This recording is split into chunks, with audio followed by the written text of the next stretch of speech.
তাহলে আমি বলতে চেয়েছিলাম অনলাইন জুয়া এবং মাদক সম্পর্কে এই মর্মে রাসূল সাল্লাল্লাহু আলাইহি ওয়াসাল্লাম জুয়া সম্পর্কে তিনি ঘোষণা করলেন।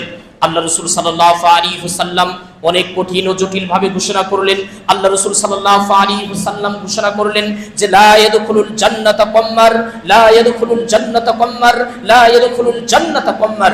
আল্লাহ রাসূল সাল্লাল্লাহু আলাইহি ওয়াসাল্লাম বললেন যে ব্যক্তি জুয়া খেলবে, যে ব্যক্তি জুয়ায় অংশগ্রহণ করবে, আল্লাহ রাসূল সাল্লাল্লাহু আলাইহি ওয়াসাল্লাম বললেন যে ব্যক্তি জুয়া খেলবে, যে ব্যক্তি জুয়ায় অংশগ্রহণ করবে, লা ইয়াদখুলুল জান্নাহ, সে ব্যক্তি আল্লাহর জান্নাতে যাবে না। লা ইয়াদখুলুল জান্নাহ, সে ব্যক্তি আল্লাহর জান্নাতে যাবে না। লা ইয়াদখুলুল জান্নাহ, সে ব্যক্তি আল্লাহর জান্নাতে যাবে না। তাহলে যুবক তরুণ বন্ধু, আমি তোমাকেই লক্ষ্য করে বলছি, তুমি যদি এই যৌবন বয়সে মোবাইলের মাধ্যমে, গেমস খেলার মাধ্যমে, জুয়া খেলার মাধ্যমে তোমার জীবনটা যদি তুমি পার করে দাও, তুমি আল্লাহর জান্নাতে প্রবেশ করতে পারবে না। তুমি আল্লাহর জান্নাতে প্রবেশ করতে পারবে না। তুমি আল্লাহর জান্নাতে প্রবেশ করতে পারবে না।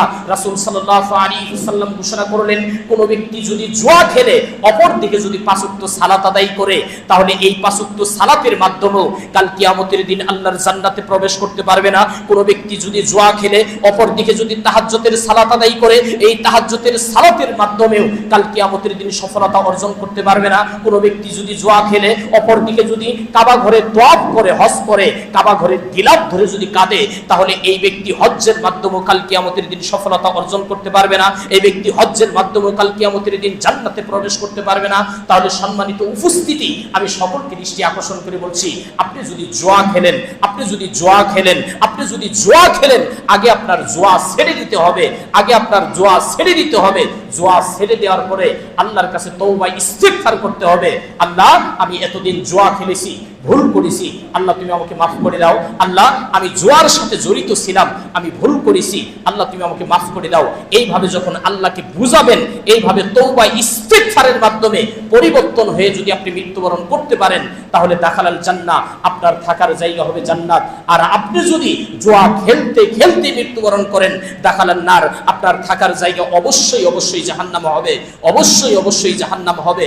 অথচ আজ থেকে 10 বছর আগে, 20 বছর আগে, 30 বছর আগে মানুষ জুয়া খেলতো ঝুপঝাপ জঙ্গলের ভিতরে, মানুষ জুয়া খেলতো বাঁশ ঝাড়ের ভিতরে, মানুষ জুয়া খেলতো একেবারে খালি মাঠের মধ্যে। এখন বর্তমান সিচুয়েশনে আপনার ছেলে জুয়া খেলতেছে আপনার বিছানায় শুয়ে শুয়ে, আপনার মেয়ে জুয়া খেলতেছে আপনার বেডরুমে শুয়ে শুয়ে, আপনার ভাতিজা জুয়া খেলতেছে একেবারে ঘরের মধ্যে বসে বসে। এই অনলাইন জুয়া বর্তমান সমাজকে একেবারে ধুকে ধুকে খাচ্ছে। এই অনলাইন জুয়া এবং মাদক বর্তমান যুব সমাজকে একেবারে ধ্বংস করে দিচ্ছে, একেবারে নষ্ট করে দিচ্ছে, একেবারে ধ্বংস করে দিচ্ছে, একেবারে নষ্ট করে দিচ্ছে।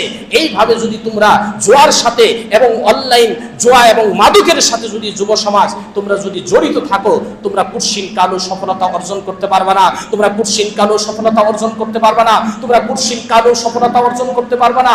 না হয় তোমরা দুনিয়াতে সফলতা অর্জন করতে পারবা, না হয় তোমরা মৃত্যুর পরে সফলতা অর্জন করতে পারবা।